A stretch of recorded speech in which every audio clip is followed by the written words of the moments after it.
আসসালামু আলাইকুম রহমতুল্লাহি বারাকাতু। প্যারা হাজিরিন, সকলে কেমন আছেন? আশা করি আল্লাহর রহমতে ভালো আছেন।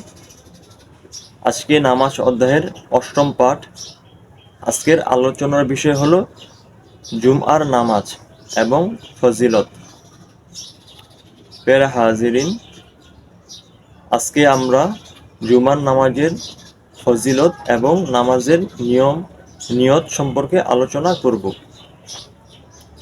বন্ধুরা, হাদিস শরীফে আছে, যে ব্যক্তি জুমার নামাজে মেসওয়াক করে, গোসল করে, সুন্দর করে পরিষ্কার হয়ে নতুন জামা পরে বা পরিষ্কার জামা পরে সকাল সকাল মসজিদে চলে যাবেন এবং সর্বপ্রথম মসজিদে প্রবেশ করবেন, উক্ত ব্যক্তির নামে ফেরেশতারা একটি উট দান করা সওয়াব তার আমলনামায় লিখে দেন। সুবহানাল্লাহ।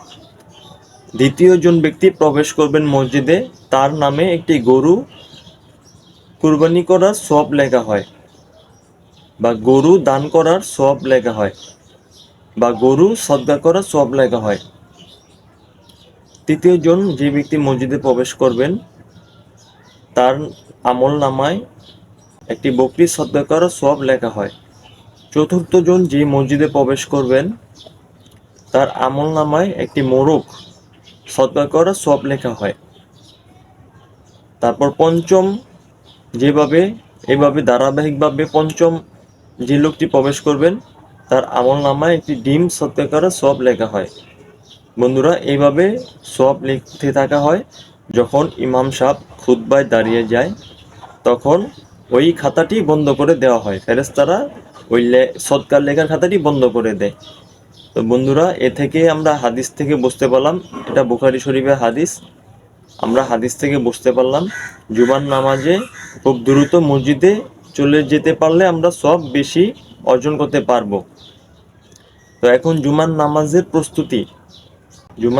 প্রস্তুতিতে আপনারা মেসওয়াক করবেন, ভালো করে পরিষ্কার হবেন, গোসল করবেন এবং পরিষ্কার জামা পরিধান করবেন। তারপর সুগন্ধি মাখবেন, এগুলো সুন্নত। তারপর যত দ্রুত সম্ভব সকাল সকাল মসজিদে চলে যাবেন। মসজিদে গিয়ে কোনো কথাবার্তা বলবেন না এবং ইমাম সাহেবের খুতবা শুনবেন। এইভাবে আপনারা মসজিদে চলে যাবেন। আর যদি আপনারা কথাবার্তা বলেন, তাহলে কিন্তু সওয়াব থেকে বঞ্চিত হতে পারেন। এই জন্য আপনারা মসজিদে বসেই কোনো দুনিয়াবি কথাবার্তা বলবেন না। পেয়ারে হাজিরিন, মসজিদে প্রবেশ করে 2 রাকাত দুফলুল মসজিদ সুন্নত নামাজ আদায় করবেন। আমি নিয়ত বলে দিই, নাওয়াইতুয়ান উসাল্লি লিল্লাহি তাআলা রাকাতাই সালাতিল দখলুল মসজিদ সুন্নত রাসূলুল্লাহি তাআলা মুতাওয়াজ্জিহান ইলা জিহাতিল কাবাতি শরীফাতি আল্লাহু আকবার। 2 রাকাত দখলুল মসজিদ পড়ার পরে 4 রাকাত কাবলাল জুমা নামাজ পড়বেন। নাওয়াইতুয়ান উসাল্লি লিল্লাহি তাআলা আরবাআ রাকাতাই সালাতিল কাবলাল জুমা সুন্নত রাসূলুল্লাহি তাআলা মুতাওয়াজ্জিহান ইলা জিহাতিল কাবাতি শরীফাতি আল্লাহু আকবার। তারপর বসে খুতবা শুনবেন এবং হুজুর যখন দাঁড়াবে নামাজ পড়ার জন্য জামাতের সহিত 2 রাকাত ফরজ নামাজ জুমার, তখন আপনারাও দাঁড়িয়ে যাবেন। তারপর নিয়ত করবেন, আমি কিবলামুখী হয়ে ইমামের পিছে দাঁড়িয়ে আল্লাহকে সন্তুষ্টি করার উদ্দেশ্যে জুমার 2 রাকাত ফরজ নামাজ আদায় করতেছি। আরবিতে আপনি এইভাবে নিয়তটি করতে পারেন, নাওয়াইতুয়ান উসকিতা আনজিম্মাতি ফারদুজ জুহুরি আদাই রাকাতাই সালাতিল জুমাআতি ফারদুল্লাহি তাআলা ইক্তিদাইতু বিহাজাল ইমাম তাওয়াজ্জিহান ইলা জিহাতিল কাবাতি শরীফাতি আল্লাহু আকবার। এভাবে পরে আপনারা নিয়ত করতে পারেন। নামাজ শেষ করার পরে আপনারা 4 রাকাত বাদাল জুমা পড়বেন।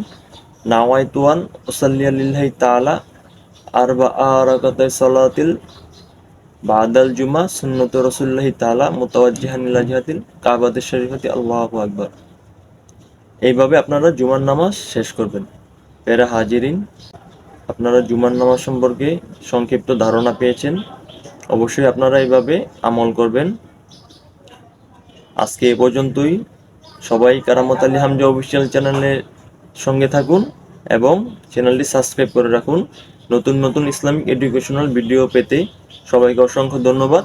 আসসালামু আলাইকুম ওয়া রাহমাতুল্লাহি ওয়া বারাকাতুহু।